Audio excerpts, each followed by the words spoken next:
أعوذ بالله من الشيطان الرجيم بسم الله الرحمن الرحيم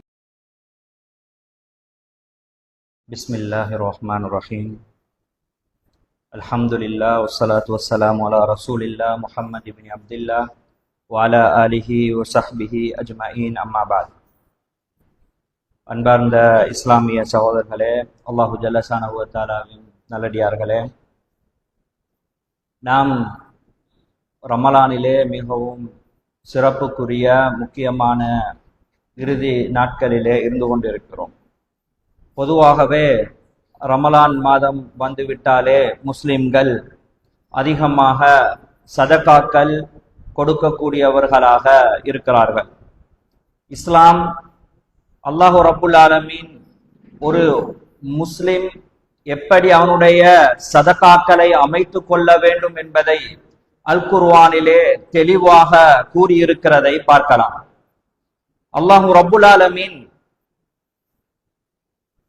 ஒரு விடயத்தை தெளிவாக கூறுவதற்காக வேண்டி உபயோகிக்கக்கூடிய கற்றுக் கொடுக்கக்கூடிய ஒரு முறைதான் அவர்களுக்கு ஒரு உதாரணத்தை கூறி விளங்கப்படுத்துகிறது.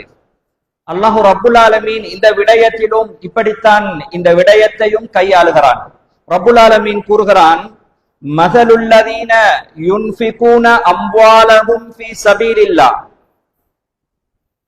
அல்லாஹ்வுடைய பாதையில் அவர்களுடைய சொத்துக்களை செலவழிக்க கூடியவர்களுக்கு உதாரணம்.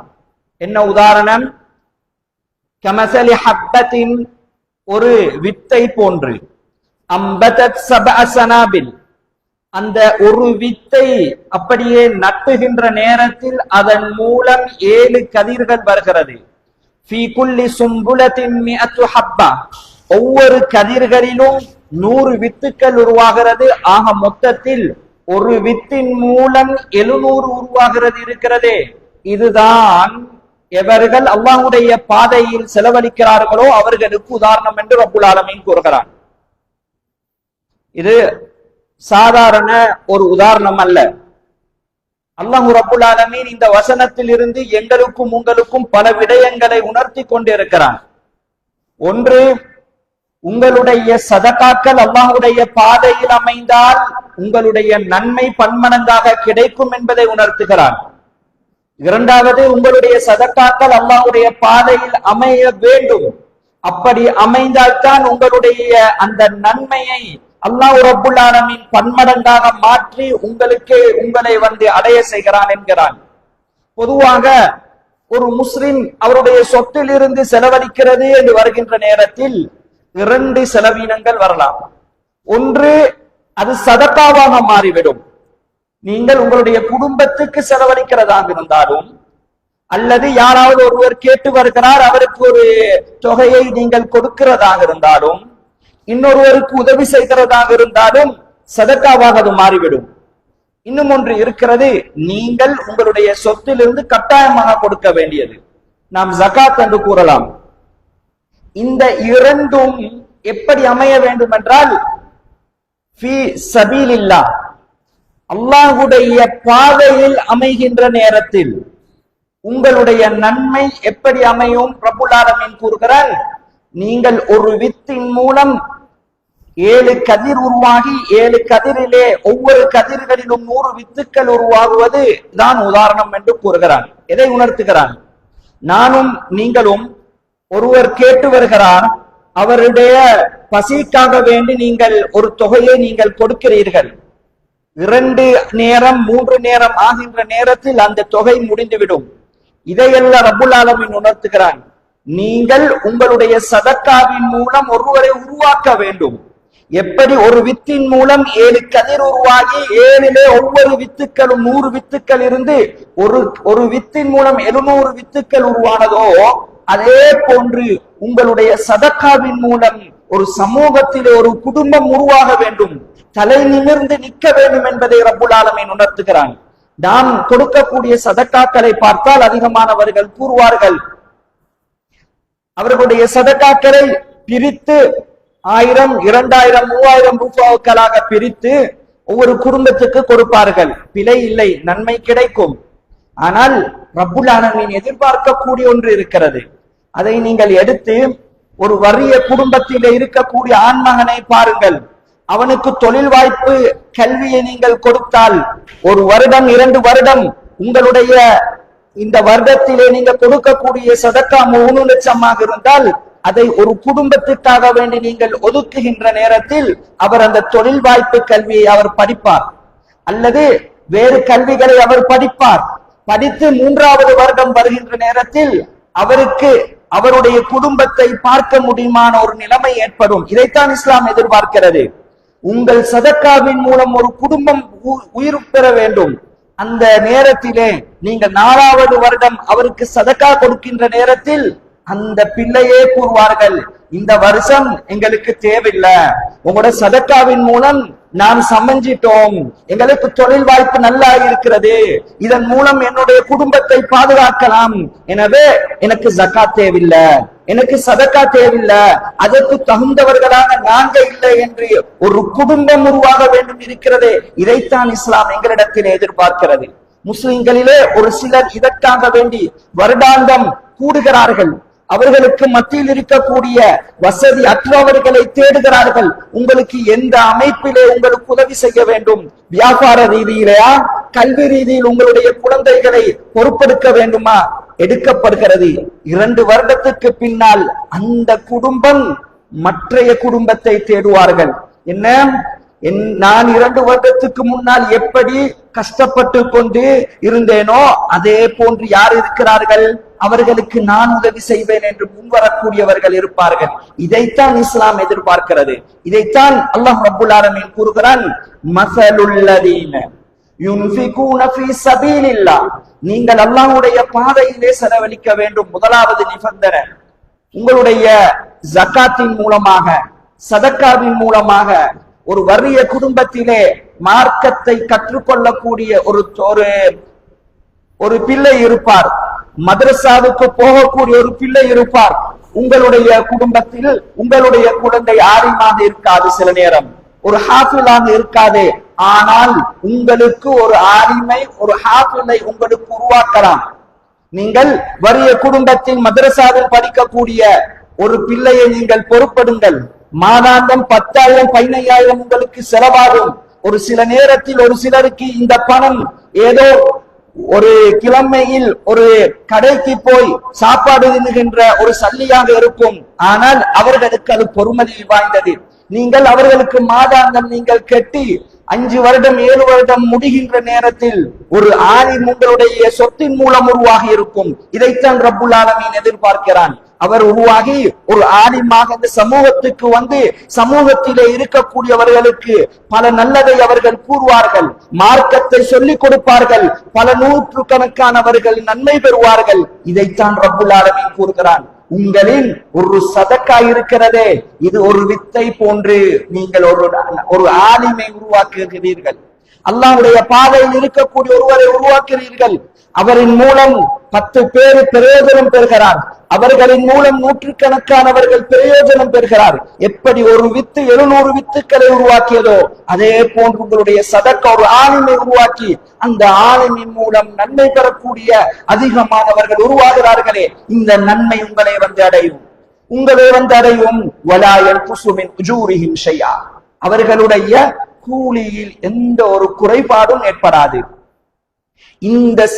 இது போன்ற உருவாக்கத்தை தான் இஸ்லாம் எதிர்பார்க்கிறது. ஆனால் நிபந்தனை, உங்களுடைய சதக்கா அல்லாஹ்வுடைய பாதையில் அமைந்திருக்க வேண்டும். இப்படி இருந்தால் பன்மடங்காக உங்களுடைய நன்மைகள் ஈட்டி தரப்படும், உங்களுக்கு கொடுக்கப்படும் என்று ரப்புல் ஆலமீன் கூறிவிட்டு ஒரு விடயத்தை கூறுகிறான். இந்த நன்மையை நாம் நாடியவர்களுக்கு பல மடங்காக்கி கொடுப்போம். ஆனால் 2 நிபந்தனை இருக்கிறது.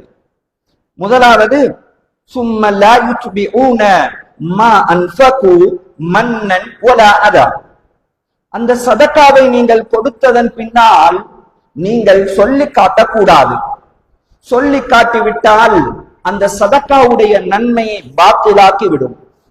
ஒரு சிலர் கூறுவார்கள், இவங்களெல்லாம் கஷ்டப்பட்டு இருக்கிற நேரத்துல நாங்க தான் கை கொடுத்தோம், இப்ப கொஞ்சம் ஓவராக கதைக்கிறாங்கன்னு சொல்லுவாங்க. இது சமூகத்துல சாதாரணமாக குடும்பங்களில் சாதாரணமாக நடக்கிறது. அல்லாஹ் ரப்புல் ஆலமீன் கூறுகிறான், லா துப்திலு ஸதகாத்திக்கும், நீங்கள் கொடுத்த அந்த சதக்காவை இப்படி நீங்க ஒரு கணம் சொல்லி காட்டினா போதும், நன்மை அப்படியே அழிந்துவிடும். ஒரு சில வேளை அந்த சதக்கா 10 வருடம் பாதுகாக்கப்பட்ட சதக்காவாக இருக்கலாம். ஒரு நிமிடத்தில் அழிந்து போகின்ற ஒரு நிலைமை ஏற்படக்கூடாது மூமின்களே. எனவே நீங்கள் இப்படி சொல்ல வேண்டாம், சொல்லி காட்ட வேண்டாம். சொல்லக்கூடாதுதான், நான் சொல்ல வேண்டிய நிலைமை ஏற்பட்டது என்று ஒரு சிலர் கூறுவார்கள். அழிந்துவிடும் சதக்காவுடைய நன்மை.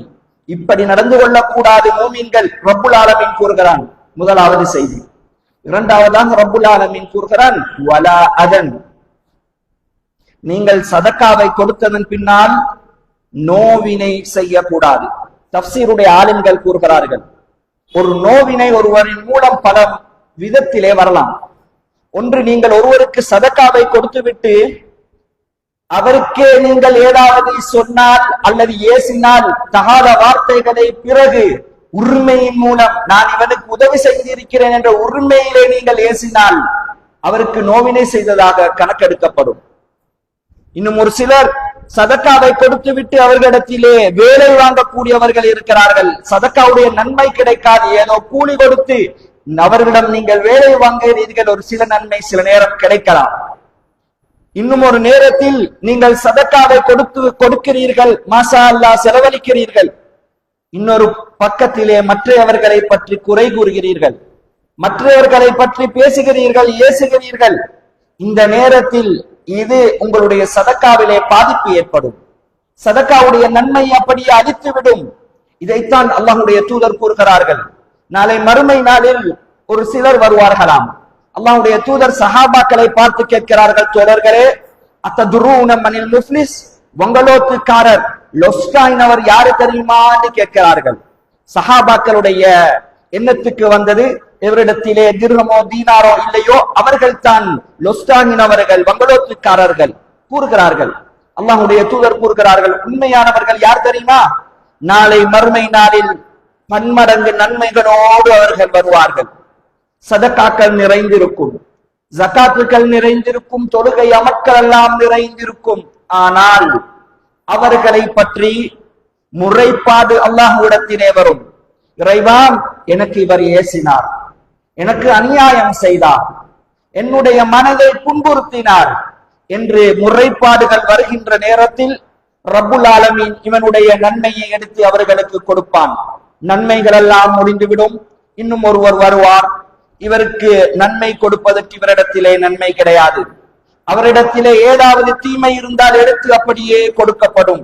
இதைத்தான் அல்லாஹ் ரப்புல் ஆலமீன் கூறுகிறான், வலா அதா, நோவினை செய்தாலும் உங்களுடைய சதக்காக்களுடைய நன்மையை அது அப்படியே அளித்துவிடும்.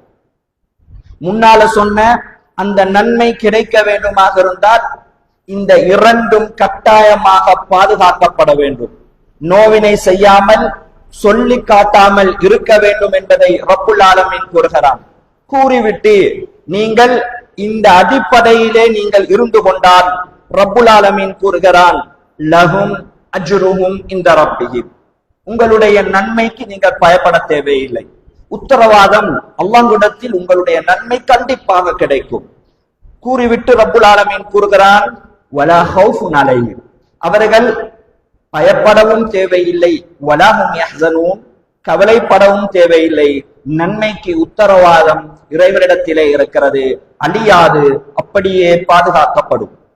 ரப்புல் ஆலமீன் கூறிவிட்டு கூறுகிறான், ஒரு சிலர் சமூகத்திலே இருப்பார்கள், சதக்காவை கொடுத்ததன் பின்னால் சொல்லி காட்டக்கூடிய பண்புள்ளவர்கள் அல்லது நோவினை செய்யக்கூடியதை இலகுவாக செய்யக்கூடியவர்கள் சமூகத்திலே இருப்பார்கள். இவர்கள் சதக்காவை கொடுத்து சொல்லி காட்டுவதை விட அல்லது சதக்காவை கொடுத்து விட்டு மற்றவர்களை புண்படுத்துவதை விட எது சிறந்தது தெரியுமா?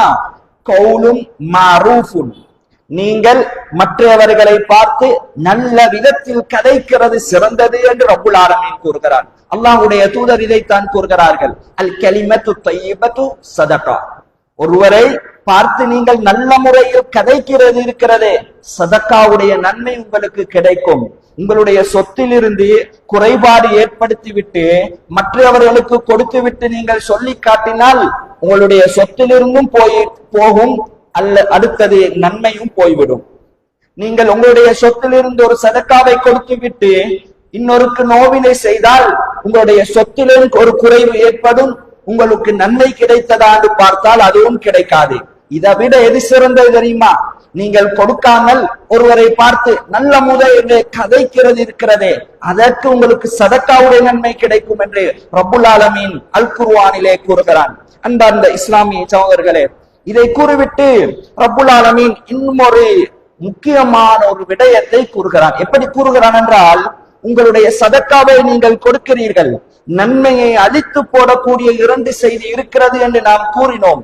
ஒன்று நீங்கள் சொல்லி காட்டுகிறது, மற்றவர்களுக்கு நீங்கள் நோவினை செய்கிறது. இந்த 2ம் சதக்காவுடைய நன்மையை அழித்துவிடும். இது எது போல தெரியுமா? பொதுவான தியரியை ரப்புல் ஆலமீன் கூற வருகிறான். எது போல தெரியுமா? கல்லதி யுன்ஃபிகு மாலஹு ரிஆ அன்னாஸ்.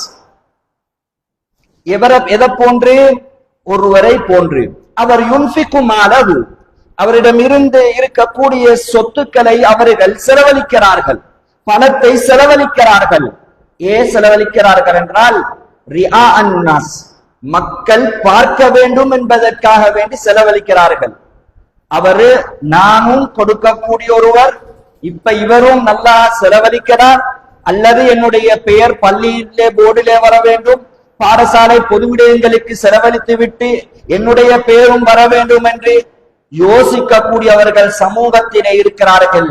ஒருவேளை அந்த பெயர்கள் போடுவதற்கு எழுதுவதற்கு மறந்துவிட்டால் கோல் பண்ணி நம்முடைய பெயர் வரலையே என்று இஹ்லாஸ் இல்லாமல் கதைக்கக்கூடியவர்களும் சமூகத்திலே இருப்பார்கள். ரப்புல் ஆலமீன் கூறுகிறான், இப்படி மக்களுக்கான செலவழிக்கக்கூடியவர்கள் இருக்கிறார்களே, சதகா கொடுக்கக்கூடியவர்கள் இருக்கிறார்களே, இவர்களை போன்றுதான் அவர்களும், எவர்கள் சொல்லி காட்டக்கூடியவர்களும், சதக்காவை கொடுத்ததன் பின்னால் நோவினை செய்யக்கூடியவர்களும்.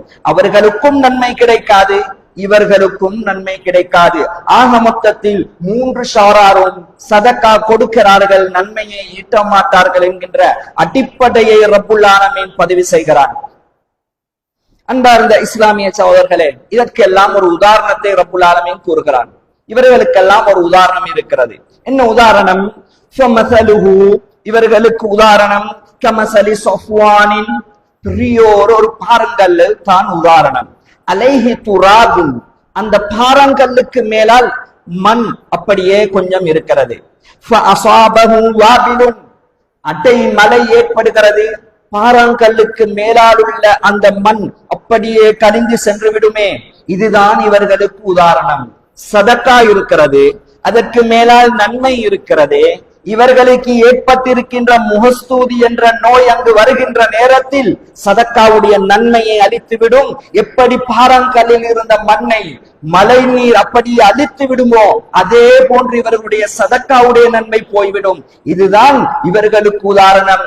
சிந்தனை உள்ளவர்களாக மூமீன்கள் இருக்க வேண்டும் என்பதற்காக ரப்புல் ஆலமீன் கூறுகிறான். நீங்கள் சூரத்துல் பக்ராவிலே 260 இருந்து முடியும் பரங்காட்டியும் நீங்கள் பாருங்கள். உங்களுடைய சதக்காக்கள் எப்படி அமைய வேண்டும் என்றே ரப்புல் ஆலமீன் கதைக்கிறான். உங்களுடைய வியாபாரம் எப்படி அமைய வேண்டும் என்பதை கதைக்கிறான்.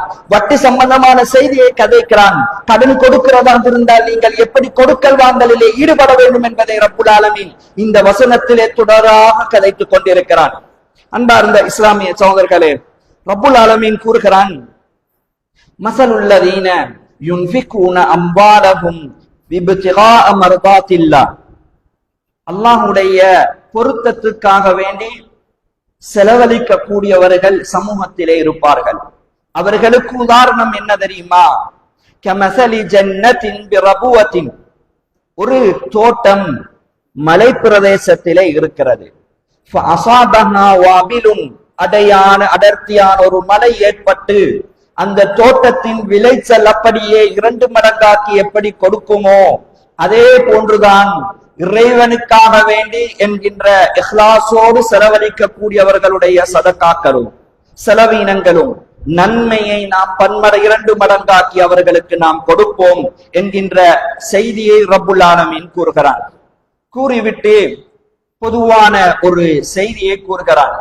இதற்கு நாம் ரிசோர்ஸ் மேனேஜ்மெண்ட் அல்லது ஒரு குடும்பத்துடைய முக்கியமான நிலைமை ஒன்றை கூறுகிறது. ரப்புல் ஆலமீன் கூறுகிறான், தோழர்கள் அடியார்களே, அயவது அஹதுக்கும் அன் தகூன லஹு ஜன்னத்தும் மின் நகீலி வ அஅனாபின் தஜ்ரி மின் தஹ்திஹல் அன்ஹார். நீங்கள் எல்லாம் ஆசைப்படுகிறீர்களா? உங்களுக்கு ஒரு தோட்டம் இருந்து அதிலே ஈத்தமரம், இந்த எல்லா வகையான கனி வஸ்துக்களும் இருந்து அந்த தோட்டத்திலே ஒரு ஆறு அப்படியே ஓடிக்கொண்டு இருக்கக்கூடிய ஒரு நிலைமையில் உங்களுக்கு ஒரு தோட்டம் இருக்கிறது. ரப்புல் ஆலமீன் உணர்த்துகிறான், உங்களுக்கு ஒரு சொத்து இருக்கிறது, அதிலிருந்து உங்களுக்கு வரக்கூடிய அந்த இன்கம் இருக்கிறது, வரவு அப்படியே உங்களுக்கு எந்த ஒரு குறையும் இல்லாமல் வந்து கொண்டிருக்கிறது. அதனுடைய பொறுமதியோ அப்படியே கூடிக்கொண்டு செல்லக்கூடிய நிலைமை, வருடாந்தம் அதனுடைய பொறுமதி கூடிக்கொண்டே போகும். உங்களுக்கு எந்த விதத்திலும் உதவியாக இருக்கக்கூடிய ஒரு நிலைமை, ஒரு சொத்து இருக்கிறது. கூறிவிட்டு கூறுகிறான், லஹு ஃபீஹா மின் குல்லி ஸமராத், எல்லா கனி வஸ்துக்களும் இருக்கிறது. ஆனால் வஅஸாபஹுல் கிபர், தோட்டத்துக்கு உரிமையாளராக நீங்கள் இருக்கிறீர்கள், அதை அனுபவிக்க முடியுமா என்று பார்த்தால் உங்களுக்கு வயோதிபம் ஏற்பட்டு இருக்கிறது. சரி, எனக்குத்தான் அனுபவிக்க முடியவில்லை, என்னுடைய குழந்தைகளாவது அதை அனுபவிக்கட்டும், அவர்களுக்கு நாம் கொடுப்போம் என்று நீங்கள் யோசித்தால் ரப்புல் ஆலமீன் கூறுகிறான், வலஹு ذُرِّيَّةٌ ضُعَفَاء, அவருடைய நெக்ஸ்ட் ஜெனரேஷன் இருக்கிறதே மிகவும் பலவீனமானவர்களாக இருக்கிறார்கள் குழந்தைகள். இவருக்கு வயோதிபத்தினால் அதை எடுக்க முடியாது, அதை அவர்களுடைய குழந்தைகளுக்கு பொறுப்பாக கொடுத்தால் அதை பாதுகாக்கக்கூடிய நிலைமையில் அவர்கள் இல்லை, பலவீனப்பட்டு அவர்கள் இருப்பார்கள். 2 வீக் பாயிண்டை ரப்புல் ஆலமீன் கூறுகிறான். சமூகத்திலே இது நடந்து கொண்டிருக்கிறது. வீட்டில் இருக்கக்கூடிய தந்தைமார் அவருடைய வியாபாரத்தை ஒழுங்கான விதத்திலே கட்டி எழுப்பி ஒரு நல்ல ஸ்டாண்டர்டான ஒரு இடத்துக்கு கொண்டு வந்திருப்பார்கள். எனக்கு வயதாகிவிட்டது, என்னுடைய இந்த வியாபாரத்தையும் சொத்துக்களையும் நான் என்னுடைய குழந்தைகளுக்கு கையளிக்க வேண்டும், கொடுக்க வேண்டும் என்று பார்க்கின்ற நேரத்தில் அதை நான் எப்படி தைரியமாக கொண்டு சென்றேனோ அதே போன்று என்னுடைய குழந்தைகளுக்கு அந்த தைரியம் கிடையாது. அவர்கள் பலவீனப்பட்டவர்களாக சமூகத்திலே இருப்பார்கள். இப்படிப்பட்ட ஒரு நிலைமையை எந்த ஒரு தந்தையும் விரும்ப மாட்டார். ரப்புல் ஆலமீன் கூறுகிறான், அயவது அஹதுக்கும், நீங்கள் இப்படி விரும்புவீர்களா? விரும்ப மாட்டீர்கள். ரப்புல் ஆலமீன் தொடர்ந்து கூறுகிறான், உங்களுக்கும் எடுக்க முடியாது, உங்களுடைய குழந்தைகளும் பலவீனப்பட்டு இருக்கிறார்கள். இந்த நிலைமையில் இன்னொரு கஷ்டம் வருகிறது. ஃபஅஸாபஹா இஅஸாருன் ஃபீஹி நார், ஒரு பெரியோர் காற்று வருகிறது, அந்த காற்றிலே நெருப்பு கலந்து இருக்கிறது. உங்களுடைய தோட்டம் அந்த பெரிய அந்த தோட்டம் பாதிக்கப்படுகிறது. ஒரு பக்கத்தில் இவர் அனுபவிக்கவில்லை, குழந்தைகளுக்கு அதை பாதுகாக்கவும் முடியாது. இன்னொரு பக்கத்திலே ஒரு காற்றிலே நெருப்பு கலந்து வருகிறது, அதை தாக்க போகிறது. இப்படிப்பட்ட ஒரு நிலைமை வந்து அது அழிந்து போகிறதை நீங்கள் விரும்புவீர்களா? விரும்ப மாட்டீர்கள். இதிலிருந்து ரப்புல் ஆலமீன் பல செய்தியை உணர்த்துகிறான். இதுதான் உங்களுடைய சதக்காவுடைய நிலைமையும். ஒரு சதக்காவுக்கு சொல்லி காட்டுதல் என்ற ஒரு வீக் பாயிண்ட், ஒரு நோய் அப்படி அந்த இடத்திலே வந்தாலும், நீங்கள் அநியாயம் செய்கின்ற என்ற அந்த குறை ஏற்பட்டாலும், அல்லாஹ்வுக்காக வேண்டி கொடுக்கிறேன் என்கின்ற எண்ணம் இல்லாமல் மக்களுக்காக வேண்டி கொடுக்கிறேன் என்கின்ற அந்த எண்ணம் வந்தாலும், எப்படி அந்த தோட்டத்தை உங்களுக்கு பாதுகாக்க முடியாதோ அதே போன்று உங்களுடைய சதக்காவுடைய நன்மையை இந்த 3 நோய்கள் வருகின்ற நேரத்தில் உங்களுக்கு பாதுகாக்க முடியாது. எப்படி இந்த தோட்டத்தை நீங்கள் இப்படிப்பட்ட நிலைமையில் அடைந்து கொள்வதற்கு இப்படி ஒரு தோட்டம் உங்களுக்கு தேவையா என்று ரப்புல் ஆலமீன் கேட்கிறான். எதை உணர்த்துகிறான்? இப்படிப்பட்ட ஒரு சதக்கா உங்களுக்கு தேவையா? சதக்கா கொடுத்து விட்டு நீங்கள் சொல்லி காட்டுகிறீர்கள், உங்களுடைய உள்ளத்திலே இஹ்லாஸ் இல்லை, நீங்கள் கொடுத்து விட்டு நீங்கள் மக்களுக்கு அநியாயம் செய்கிறீர்கள், நன்மை கிடைக்காது. இப்படிப்பட்ட ஒரு சதக்கா உங்களுக்கு தேவையா? தேவை கிடையாது. ரப்புல் ஆலமீன் இதைத்தான் உதாரணத்தை கூறி உங்களுக்கு இடத்திலே கேட்கிறான். உங்களுக்கும் அனுபவிக்க முடியாது, உங்களுடைய குழந்தைக்கும் அனுபவிக்க முடியாது, வேறொருவருக்கும் கொடுக்க முடியாது. பெரியோரு காற்றிலே நெருப்பு கலந்து அது பத்தி எறிகிறது, பேரளவில் உங்களுக்கு எப்படி சதக்கா இருக்கிறதோ, பேரளவில் உங்களுக்கு தோட்டம் இருந்து உங்களுக்கு பிரயோஜனம் இல்லையோ, இது போன்ற நிலைமை உங்களுக்கு ஏற்படும். எனவே விரும்புவீர்களா, விரும்ப மாட்டீர்கள் என்பதை உதாரணம் கூறி நமக்கு விளங்கப்படுத்தி கொண்டு இருக்கிறான். அன்பார்ந்த இஸ்லாமிய சகோதரர்களே, எனவே நம்முடைய சதக்காக்கள் அல்லாஹ்வுடைய பாதையில் அமைய வேண்டும். இரண்டாவது, இது போன்ற 3 விடயங்களும் நம்முடைய சதக்காக்களிலே கலந்துவிடக் கூடாது. இது சம்பந்தமாக ரப்புல் ஆலமீன் கூறிவிட்டு, உங்களுடைய சதக்காவிலே மிக முக்கியமாக கணக்கெடுக்க வேண்டிய, கவனிக்க வேண்டிய ஒரு கூட்டத்தினரை ரப்புல் ஆலமீன் கூறுகிறான்.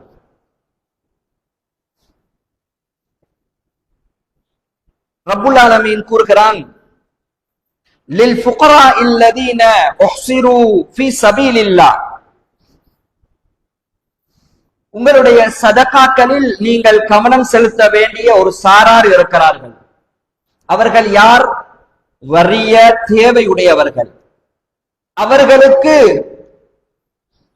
வெளியிலே போய் சம்பாதிக்க முடியாத ஒரு நிலைமை. உஹ்சிரு ஃபீ சபீலில்லாஹ், அல்லாஹ்வுடைய பாதையில் அவர்கள் ஒதுங்கி இருக்கிறார்கள். லா யஸ்தகீஊன பர்பன் ஃபில் அர்த், அல்லாஹ்வுடைய பாதையில் அவர்கள் ஒதுங்கியதன் காரணமாக வேறு இடங்களுக்கு போய் சம்பாதிக்க முடியாத ஒரு நிலைமை அவர்களுக்கு இருக்கிறது.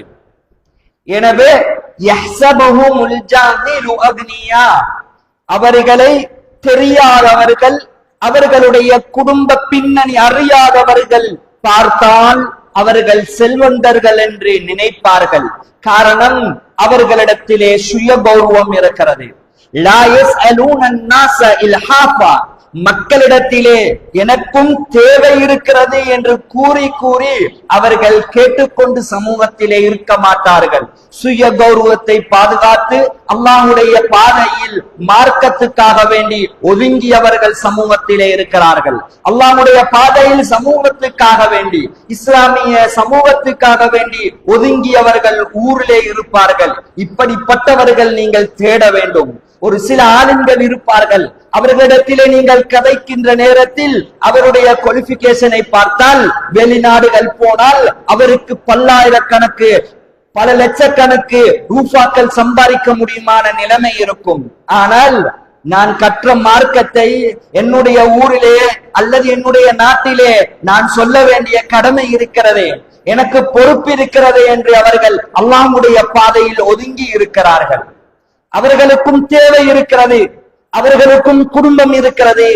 ஆனால் உங்களிடத்திலே வந்து என்னுடைய குழந்தையும் பாடசாலை செல்ல வேண்டும், என்னுடைய குழந்தையும் ஆரோக்கியமாக இருக்க வேண்டும், என்னுடைய குழந்தைக்கும் நோய்வாய்ப்படுகிறது, அவர்களுக்கு மருந்து செலவீனம் இருக்கிறது, எனவே எனக்கு கிடைக்கக்கூடிய ஊதியத்தில் அதை செய்ய முடியாது, எனவே உதவி செய்யுங்கள் என்று அவர்கள் கேட்க மாட்டார்கள். அவர்கள் சுயகௌரவத்தோடு சமூகத்திலே வாழ்ந்து கொண்டிருப்பார்கள். சமூகத்துடைய பொது தேவைக்காக வேண்டி ஒதுங்கி அவர்கள் சமூகத்திலே இருக்கிறார்கள். அவர்கள் சமூகத்திலே ஏதாவது ஜனாசா விஷயமா அல்லது பாடசாலை விஷயமா அல்லது குடும்ப ஊர்களிலே ஏற்படக்கூடிய விதவைகளுடைய காரியங்கள் விஷயமா ஓடோடி வந்து அவர்கள் அணுகக்கூடியவர்களை அணுகி அவர்களுக்குரிய உதவிகளை எடுத்துக் கொடுப்பார்கள். அவர்களுக்கு என்று ஒரு சாமம் கேட்க மாட்டார்கள். சமூகத்திலே இருக்கிறார்கள். இதைத்தான் ரப்புல் ஆலமீன் கூறுகிறார், நீங்கள் கவனிக்க வேண்டிய, கவனம் செலுத்த வேண்டிய ஒரு சாரார் இருக்கிறார்கள். அவர்கள் யார்? தேவையுடையவர்கள். தேவையுடையவர்கள் அவர்களுடைய சுய கௌரவத்தின் காரணமாக சமூகத்திலே கையேந்த மாட்டார்கள். ஆனால் தாரிஃபுஹும் பிஸீமாஹும், நீங்கள் அவர்களுடைய அடையாளங்களை வைத்து உங்களுக்கு விளங்கிக் கொள்ளலாம், இவருக்கும் தேவை இருக்கிறது. பெருநாள் வருகிறது, எல்லோரும் குடும்பத்துக்கு ஆடை எடுக்க வேண்டும், அவர்களுக்கு தேவையான பொருட்களை எடுக்க வேண்டும் என்று பிஸியாகிக் கொண்டிருக்கின்ற நேரத்தில் அவர்கள் அமைதியாக இருப்பார்கள். அவர்களுடைய குடும்பத்தில் அவர்களுக்கும் பெரிய குழந்தைகள் இருக்கும், உங்களுடைய குடும்பத்திலும் பெரிய குழந்தைகள் இருக்கும். உங்களுடைய பிள்ளை ஓரளவு ஏழுக்காக வேண்டி தூர இடங்களுக்கு செல்வார்கள். அவர்களிடத்திலும் எந்த பிள்ளையோட தானே படித்தாரு, எங்க அவர் கிளாஸ் ஒன்னும் போறலையா, தூர இடத்துக்கு போறலையான்னு பார்த்தா இல்ல அவர் ஊருக்குள்ள போறாரு, அது லேசித்தானே என்று கூறுவாரு. ஆனால் உண்மையை பார்த்தா தூர இடத்துக்கு கற்பிப்பதற்கு அனுப்புவதற்கு அவர்களிடத்திலே பணம் கிடையாது. உங்களிடத்திலே சொல்லவும் முடியாமல் அவருடைய சுய கௌரவத்தை பாதுகாத்து இறைவனுக்காக வேண்டி அவர்கள் வாயை மூடி இருந்து கொண்டிருக்கிறார்கள். இந்த கூட்டத்தினர்கள் இனம் காணப்பட வேண்டும் உங்களுடைய சதகாக்களில். இதைத்தான் ரப்புல் ஆலமீன் கூறுகிறான். இந்த ஆட்கள் இருக்கிறார்களே, லா யஸ்தகீஊன தர்பன் ஃபில் அர்ல், இவர்களுக்கு அறிவும் ஆற்றலும் இல்லாமல் அல்ல, இருக்கிறதே, இவர்கள் இறைவனுக்காக வேண்டி ஒதுங்கி இருப்பதன் மூலமாக அவர்களுக்கு வெளி சென்று சம்பாதிக்க முடியாத நிலைமை இருக்கிறது. எனவே அவர்களை நீங்கள் தேட வேண்டும். இப்படி இவர்கள் இந்த சம்பாத்தியத்துக்காக வேண்டி சென்று விட்டால் நாளை உங்களுடைய குழந்தையும் எங்களுடைய குழந்தையும் அல் குர்ஆன் ஓதத் தெரியாதவர்களாக உருவாகுவார்கள். சில பள்ளிவாய்களுடைய நிலைமை என்ன தெரியுமா? சரியான முறையில் சம்பளம் கொடுக்கப்படாத ஆளுங்கள் எடுக்கப்படுகிறார்கள். அரைகுறையாக படித்தவர்கள், அவர்களின் மூலம் உருவாகக்கூடிய குழந்தைகள் யார்? அல் குர்ஆனை ஒழுங்கான விதத்தில் கற்க தெரியாதவர்கள், ஓத தெரியாதவர்கள் அந்த சமூகத்திலே உருவாகிறார்கள். இதனுடைய தூர நோக்கு பார்வையிலே சிந்திக்கக்கூடியவர்கள் குறைவாக இருக்கிறார்கள். சமூகத்திலே சிந்தனை இல்லாமல் இருக்கிறார்கள். உங்களுடைய ஊரில் இருக்கக்கூடிய ஒரு பாடசாலையிலே முக்கியமான ஒரு பாடத்துக்கு கணிதம் அல்லது சயின்ஸ் அல்லது முக்கியமான வேறு லாங்குவேஜ் பாடங்களாக சப்ஜெக்ட்களாக இருக்கலாம். ஒரு ஆசிரியர் ட்ரெயினி வந்தாலே நீங்கள் துள்ளி குதிக்கக்கூடிய ஆட்களாக சமூகத்தில் இருப்பீர்கள். ஆனால் உங்களுடைய பள்ளி வாயிலில் உங்களுக்கு பிள்ளைகளுக்கு அல் குர்ஆனையும் தர்பியாவையும் உங்களுடைய தாய்மார்களுடன் தந்தைமார்களுடன் நீங்கள் நடந்து கொள்ள வேண்டிய ஒழுக்க விழுமியத்தையும் கற்றுக் கொடுக்கக்கூடிய அந்த ஆலிம் ஒழுங்கான குவாலிஃபைடான ஆலிமாக இல்லாமல் இருந்தால் அவர்களுடைய எதிர்காலம் கேள்விக்குறியாகும் என்பதை சிந்திக்காமல் இருக்கிறீர்கள். கவனக்குறைவாக இருக்கிறீர்கள். அதை பற்றி நீங்கள் கவனம் எடுக்காமல் இருக்கிறீர்கள். நாளைய சந்ததி எப்படி உருவாகும் தெரியுமா? அல் குர்ஆன் ஓதத் தெரியாத, அல் குர்ஆன் கூறி இருக்கக்கூடிய ஒழுக்கங்கள் தெரியாத ஒரு சந்ததி உருவாகும். இதற்கு எல்லாம் என்ன காரணம்?